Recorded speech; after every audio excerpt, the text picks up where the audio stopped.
I'm Mark Stern. I'm co-director of the Urban Studies program. And my name is Ira Goldstein. I'm president of Policy Solutions at Reinvestment Fund and a lecturer here at Penn in the Urban Studies program.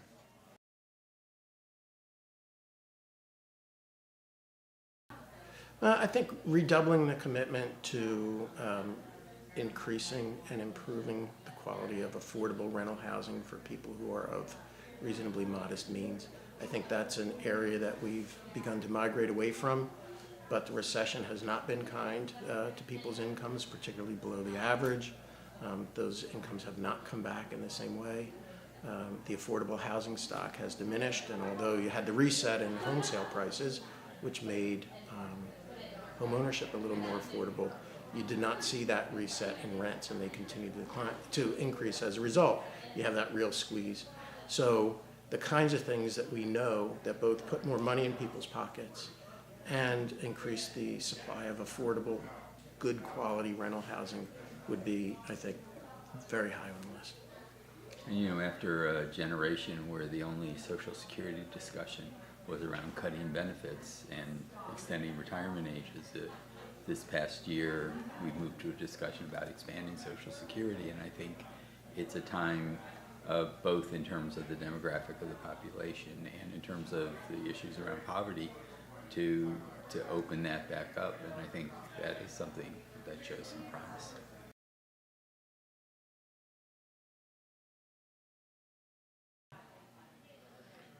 I guess in the long term, I'd say issues around building civic infrastructure. You know, Ira pointed to what was going on in St. Louis around libraries, rec centers, and parks. I see that sort of discussion going on in a number of cities. And I do think that's a place where the city has a proper way of role in terms of acting, and that could actually build up the kind of civic infrastructure that would support political change.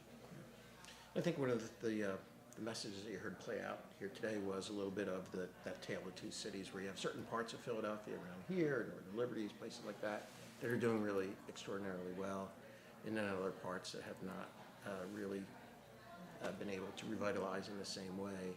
So you think about the kinds of things that might be useful to draw attention and resources to those communities, and therein I think you look at the kinds of civic infrastructure things, you look at the kinds of interventions that relate to public education and public safety. And I think on the financing side, you know, we have a resource now where we've essentially incented construction, particularly in some of the hotter real estate markets through a real estate tax abatement. And I think it might be time to look at whether or not that abatement needs to be continued to play out in some of those really hot real estate markets, and where you can maybe pull it back some and then maybe even make it richer in some of the other markets so that they can begin to benefit from that incentive in the same way.